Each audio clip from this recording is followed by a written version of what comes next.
السلام عليكم ورحمة الله وبركاته. ازيكم يا حبيبي، عاملين ايه؟ يا رب تكونوا بخير. انا من ساعة ما عملت لولادي الفطير بالسكر اللي بدل ما نشتري من الفرن وكده نشتري الواحدة ب3 جنيه و5 جنيه، وهم كل يوم يقولوا لنا اعملي لنا فطيرتين يا ماما نشرب بيهم الشاي. فانا قلت اعملهم معاكم بجد. بصوا، احلى كمان من بتاع الفرن. كفايه تكفي بس ان هو ايه، انت عجناه وعارفه انت نخله الدقيق، عارفه ان انت عامله ايه.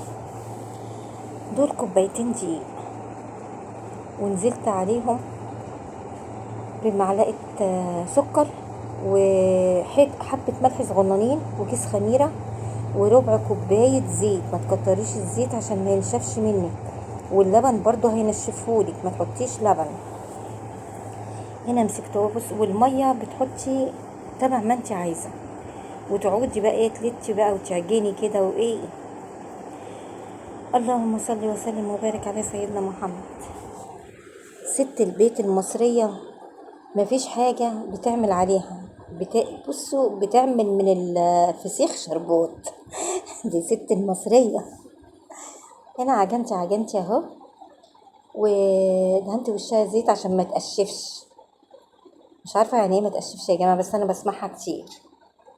هنا بصوا بعد ما خمرت، يلا بقى ايه، نقطعها سوا. هنا بقى ايه، مسكت عملت كور كده.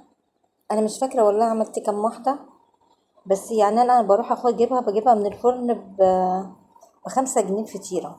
طب وليه؟ وانا من كوبايتين دقيق فطرت عيالي كلهم، هروح اجيب لهم مثلا عيالي الستة، 5 في 6 ب30. مش كده برضه ولا انا غلطانة؟ اصلا انا ضعيفة جدا في الحساب وفي العربي وفي كل حاجة. يعني انا ماليش لازمة اساسا في حاجة. وعجنت الفطيرة اهو كويس،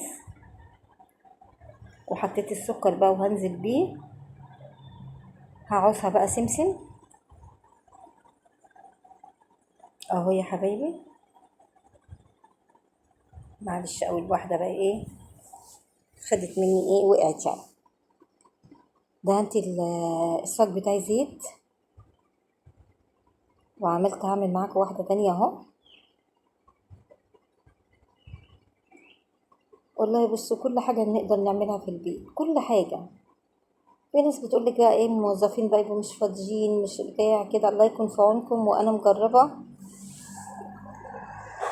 وما تنسوش يا حبايبي، اللي مشتركش في القناة يشترك في القناة. ويلا بقى شهيصوني عشان ايه، ربنا يوفقني ويوفقكم. يا رب يا رب يوفقني يا رب.